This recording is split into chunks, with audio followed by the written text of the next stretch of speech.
Hello everyone. दोस्तों, अगर आप प्रेगनेंसी प्लान कर रही हैं या प्रेग्नेंट हैं या प्रीवियसली प्रेग्नेंट रही हैं, तो इन केसेस में शायद आपको जानकारी हो या आपने जानकारी पाई हो कि इन प्रेगनेंसी के दौरान मेडिसिन के साथ में कुछ इंजेक्शंस भी चल लगते हैं, वो भी कंटिन्यू रहते हैं फॉर कुछ 3 महीने और कुछ को शायद सेकंड ट्राइमेस्टर तक भी कंटिन्यू रहते हैं। लेकिन कभी आपने सोचा है ये इंजेक्शंस आखिर क्यों लग रहे हैं? क्यों इस तरह के इंजेक्शंस? क्योंकि इंजेक्शन थोड़ा सा पेनफुल होते हैं। तो ये अगर कंटिन्यू करे जा रहे हैं तो क्यों करे जा रहे हैं? बहुत से केस पेशेंट्स को अक्सर ये लगता है कि अरे ये तो ट्रीटमेंट का हिस्सा है। लेकिन मेरा प्रश्न आपसे ये है कि ट्रीटमेंट किस लिए? क्या आप बीमार हैं? नहीं। प्रेगनेंसी तो बिल्कुल नेचुरल प्रोसेस है, बिल्कुल फिजियोलॉजिकल प्रोसेस है, तो फिर यहाँ ट्रीटमेंट की बात कहाँ से आ गई? देखिए, ट्रीटमेंट तो किसी बीमारी का दिया जाता है और ये बात आप हमेशा ध्यान रखिए कि आप बीमार नहीं हैं, आप प्रेग्नेंट हैं, आप बीमार नहीं हैं।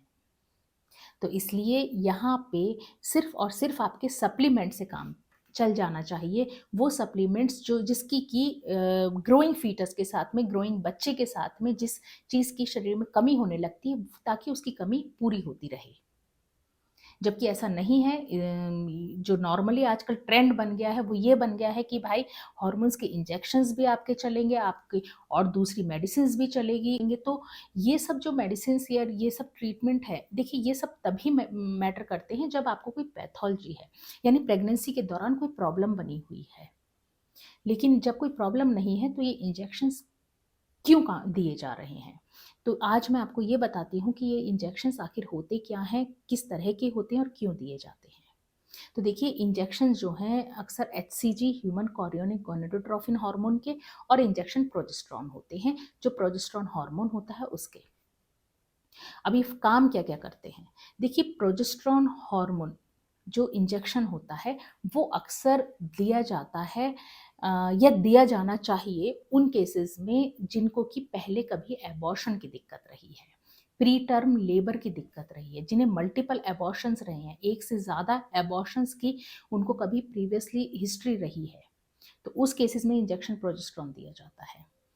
इसके अलावा जिन्हें प्रीटर्म लेबर रहा है, प्रीटर्म लेबर से मतलब होता है कि जो लेबर या जो डिलीवरी 37 हफ्तों से पहले पहले हो जाती है, इस तरह की केसेस में इंजेक्शन दिया जाता है। प्रोजेस्टेरॉन उसमें भी दिया जाता है जिसमें कि एंडोमेट्रियल लाइनिंग जो है बहुत पतली होती है, या जिसमें लगता है कि आगे हमें इस लाइनिंग को मेंटेन करने की ज़रूरत है, यूट्रस को स्ट्रॉन्ग करने की ज़रूरत है, ताकि वो जो भ्रूण है वो अंदर जाके उस यूट्रस के अंदर की झिल्ली पे जाके चिपक जाए अच्छे से, और आगे धीरे धीरे वो ग्रो होता रहे। तो ये बेसिकली यूट्रस को मेंटेन करने के लिए, यूट्रस के अंदर के एनवायरनमेंट को मेंटेन करने के लिए, और दूसरा किसी भी तरह के एबॉर्शन को अवॉइड करने के लिए इंजेक्शन प्रोजेस्टेरॉन दिया जाता है। इंजेक्शन एचसीजी दिया जाता है उन केसेस में जो कि जिसमें कि प्रोजेस्टेरॉन की कमी लगती है, जिसमें यही सब हिस्ट्री रही है, क्योंकि एचसीजी हेल्प करता है प्रोजेस्टेरॉन को प्रोड्यूस करने में, उसको बनाने में। तो ये दोनों ही एक दूसरे से इंटर रिलेटेड हैं और दोनों इसीलिए स्टार्ट किए जाते हैं कम से कम फर्स्ट ट्राइमेस्टर में। कुछ को ये वीक में 1 बार दिए जाते हैं, कुछ को हफ्ते में 2 बार दिए जाते हैं, डिपेंड करता है कंडीशन के ऊपर। लेकिन आजकल ट्रेंड के हिसाब से ये हर केस में दिए जाते हैं। ये तो थी जो मैंने आपको कंडीशन बताई, ये जो पैथोलॉजी थी, ये दिक्कत थी, ये प्रॉब्लम थी। अगर ये प्रॉब्लम किसी भी तरह की प्रीशियस प्रेगनेंसी आपको रही है, या यूँ कहूँ कि प्रेगनेंसी आपको किसी पैथोलॉजी के बाद में हुई है, कोई दिक्कत आपको कंसीव करने में रही है, आपके रिप्रोडक्टिव सिस्टम से रिलेटेड कभी कोई पैथोलॉजी रही है, हिस्ट्री रही है, तो उसमें दे रहे हैं, उसमें आप इंजेक्शंस ले रहे हैं, समझ में आता है। इसके अलावा आपको हिस्ट्री रही है किसी भी तरह की प्री टर्म लेबर की, एबॉर्शन की हिस्ट्री रही है, तो उसमें आपने समझ में आता है। लेकिन अगर आपने नेचुरल प्रेगनेंसी में ये इंजेक्शंस लिए हैं, आप बड़ा नेचुरली कंसीव कर गए हैं, पहली बार में ही ईजिली कंसीव कर गए हैं, आपने किसी भी तरह का कोई ट्रीटमेंट नहीं लिया, तो ऐसे केस में इस तरह के इंजेक्शंस चलना कहाँ तक सही है? ये थोड़ा सा आप खुद से भी प्रश्न कीजिए और अपने डॉक्टर से भी। अब ये तो बात रही जो नॉर्मली कंसीव करते हैं। लेकिन जो पैथोलॉजी के बाद में कंसीव करते हैं, तो मेरा प्रश्न उनसे भी है जिनकी हिस्ट्री एबॉर्शन की रही है, जिनको पहले भी कई एबॉर्शंस हुए, उसके बाद में जब उन्होंने कंसीव किया है और इस दौरान उन्होंने जब ये इंजेक्शंस लिए हैं, तो क्या ये इंजेक्शंस लेने के बाद उनकी प्रेगनेंसी रुक पाई? यदि रुक पाई तो बहुत अच्छी बात है, लेकिन कुछ केसेस में ये देखा गया है कि उसके बावजूद भी, इंजेक्शंस लेने के बावजूद भी प्रेगनेंसी रुक नहीं पाती है, एबॉर्शन फिर भी हो जाता है। तो यहाँ पे ज़रूरी है एक प्रॉपर मेडिकल इंटरवेंशन, एक प्रॉपर ट्रीटमेंट आप कंसीव करने से पहले लें।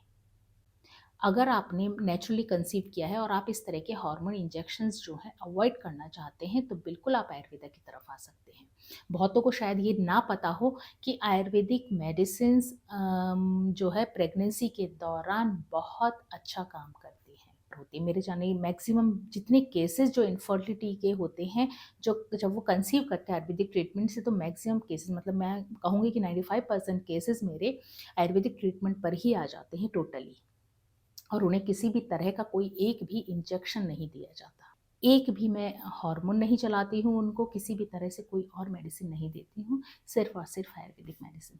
और इसके अलावा कुछ पैथोलॉजिकल कंडीशन होते हैं जो थोड़ी पैथोलॉजी के बाद में कंसीव करते हैं, तो उसमें भी जो, जैसे कि अगर एबॉर्शन का हम एग्जांपल लें, तो ऐसे केसेस में हम पहले बॉडी को पूरी तरह से प्रिपेयर कर देते हैं ट्रीटमेंट के द्वारा, आयुर्वेदिक ट्रीटमेंट के द्वारा जो है पूरी तरह से बॉडी को प्रिपेयर कर दिया जाता है कंसीव करने के लिए, यूट्रस को पूरी तरह से प्रिपेयर किया जाता है, एग्स की क्वालिटी इंप्रूव करी जाती है, ओव्यूलेशन एनहेंस किया जाता है, और उसके बाद में जब वो कंसीव करते हैं तो उसके बाद हमें किसी तरह के हार्मोन्स की ज़रूरत नहीं पड़ती। तब भी वो आयुर्वेदिक मेडिसिन पे बहुत अच्छे से अपनी जो 9 मंथ्स की जर्नी है वो उसको पूरा करते हैं। तो ये ज़रूरी बिल्कुल नहीं है कि ये हार्मोन्स आपके लिए ज़रूरी हैं। ज़रूरी ये है कि आपकी बॉडी का कंसीव करने के लिए प्रिपेयर होना ज़रूरी है पूरी तरह से, ताकि किसी तरह की कॉम्प्लिकेशन फ्यूचर में प्रेगनेंसी में आप ना झेलें। और अगर कोई पैथोलॉजी है तो उसका आप प्रॉपर ट्रीटमेंट लें। तो इसलिए अगर आप अवॉइड करना चाहते हैं कि इंजेक्शंस ना लें, और आप चाहते हैं कि आपकी प्रेगनेंसी सेफ रहे, तो आप पूरी तरह से आयुर्वेदिक मेडिसिन्स पर आ सकते हैं, आयुर्वेदिक ट्रीटमेंट पर आ सकते हैं। क्योंकि आयुर्वेदिक ट्रीटमेंट खाली प्रेगनेंसी को ही सेफ रखने में हेल्प नहीं करता है, बच्चे के मानसिक विकास, बौद्धिक विकास, शारीरिक विकास में भी बहुत ज़्यादा हेल्पफुल रहता है। अगर आपको लगता है कि आपको आयुर्वेदिक कंसल्टेशन लेना है, तो आप इस नंबर पे कांटेक्ट कर सकते हैं। तो इसी इंपॉर्टेंट इन्फॉर्मेशन के साथ में मिलते हैं हम नेक्स्ट वीडियो में। तब तक के लिए stay healthy, stay happy, take care, bye bye.